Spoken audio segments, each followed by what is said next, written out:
ஆண்டவராக இயேசு கிறிஸ்து நாமத்தினாலே இந்த நாளில் உங்களுக்கு வாழ்த்துக்களை தெரிவித்துக் கொள்கிறேன். எப்படி இருக்கீங்க? சந்தோஷமாக இருக்கீங்களா? மகிழ்ச்சியாக இருக்கீங்களா? உங்களை சந்திக்கிறதுல மிகுந்த மகிழ்ச்சி அடைகிறேன்.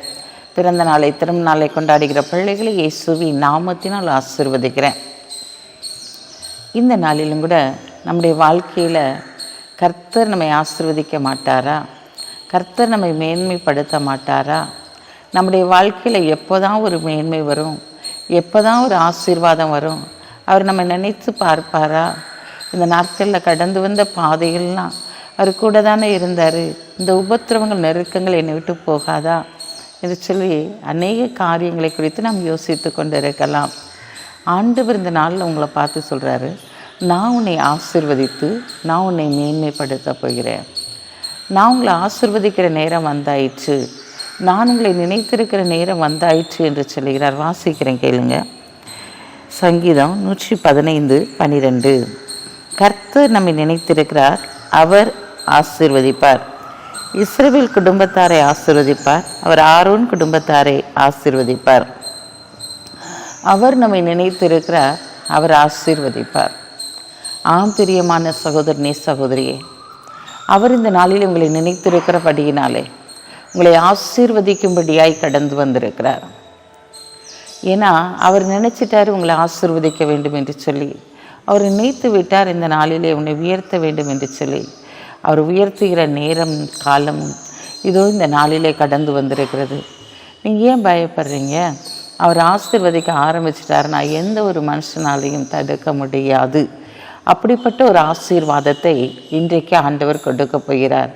ஆசீர்வாதத்தை மாத்திரமல்ல, மேன்மையும் கொடுத்து உங்களை ஆளுகை செய்ய போகிறார்.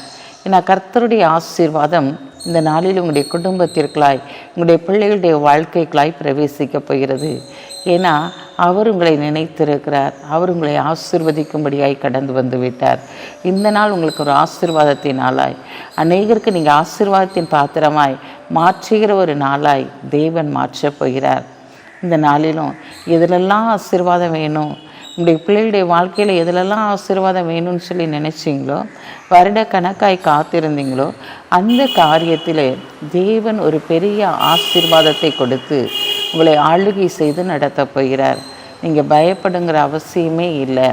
ஏன்னா அவர் உங்களை நினச்சிட்டார் இல்லையா?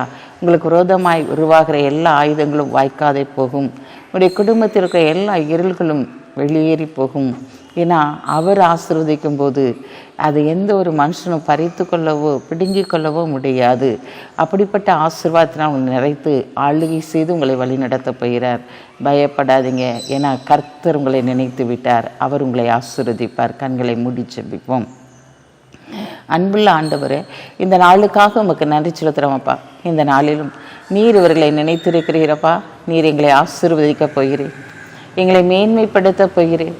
இனி எங்களுடைய ஆசீர்வாதத்தை யாராலும் தடுத்து நிறுத்த முடியாது ஆண்டவரே. நீர் எங்களை நினைத்திருக்கிறபடியினாலே நாங்கள் கைடிச்சிற பிரயாசத்திலே ஆசீர்வாதத்தை பெற்றுக்கொள்ளப் போகிறோம். எடுக்கிற காரியத்திலே வெற்றி பெறப் போகிறோம் ஆண்டவரே. அப்படிப்பட்ட ஆசீர்வாதத்தினால் எங்களை நிறைத்து நீர் ஆளுகை செய்ய போகிற தயவுக்காக உமக்கு நன்றி செலுத்துகிறேன் தகப்பனே. இந்த நாளில் பலவீனத்தோடு சுகவீனத்தோடு இருக்கிற பிள்ளைகளை ஆண்டவரே, இந்த நாளில் நீர் நினைத்திருக்கிறபடினால் அவருக்கு நல்ல பரிபூர்ண சுகத்தை கொடுத்து அவர்கள் எழும்பி பிரகாசிக்கத்தக்கதான காரியத்தை, சாட்சி சொல்ல வேண்டிய காரியத்தை ஆண்டவரை நீர் செயல்படுத்த போகிறதற்காக நன்றி செலுத்துகிறோம். பிறந்த நாளை திருநாளை கொண்டாடுகிற பிள்ளைகளை இயேசுவின் நாமத்தினால் ஆசீர்வதித்து ஜெபிக்கிறேன். இயேசப்பா, நீ வலதுபுறம் இடதுபுறம் இடம் கொண்டு பெருகுவாய் என்று சொன்ன வார்த்தையின்படி அவர்கள் பெருகத்தக்கதான ஆசீர்வாதத்தை கொடுத்து ஆளுகை செய்து நடத்துங்க. இயேசுவின் நாமத்தில் ஜெபிக்கிற நல்ல பிதாவே, ஆமென்.